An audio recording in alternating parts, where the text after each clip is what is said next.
helping you with all. There's not one person that can compete with the fantasy of an unfulfilled romance. My suggestion is for you to completely move on from them and move on from the thoughts of them so you can completely thrive in the now. And this is not something I'm just telling you. This is something I had to put into practice myself. There was at one point I had an ex that I kept in contact with here and there. And I will admit she was probably the person at one point I would consider the one that got away. And honestly, she was married. I was actually dating Vera. And I knew nothing would come about us. Like there was no romanticism, no actual relationship. It was just contacting each other here and there. But I realized quickly that she was keeping me on as somebody who also was maybe the person who got away for her. And one day it just clicked for me, honestly. Like, man, how can I completely focus on what I have now if I'm holding on to something from the past? If I'm even in contact with things from the past? There's no way I can give 100%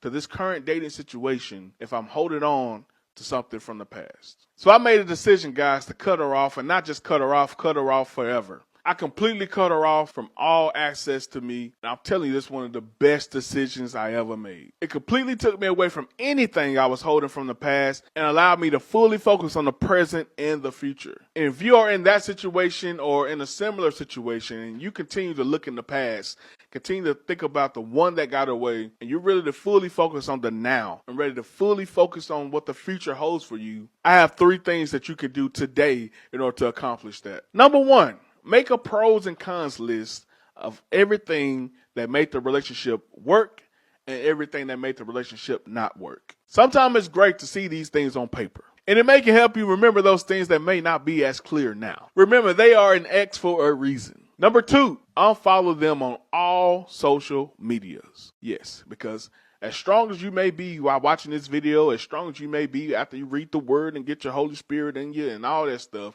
we all have our weak moments. We all have moments where we say, hey, let me just check in there. And some of you may be like me. I need even extra protection. I need to go ahead and block these people so they won't contact me as well. So by doing this, you protect yourself from those images, because images can be misleading. You may see them being so happy and you start having those regrets all over again. So delete or block. And the third thing to do to move on from the one that got away, stay in the present. Don't allow your mind to go down the path of the past. It's the past for a reason. It's gone. Never coming back. There's nothing you can do about it. We have no time machine. There's so much greatness ahead of you. There's so much greatness right now. Everything great is not behind you. Living in regret is not healthy for anyone. It doesn't allow you to see the best in yourself and the best in your future. Live in the now. Repeat after me. Live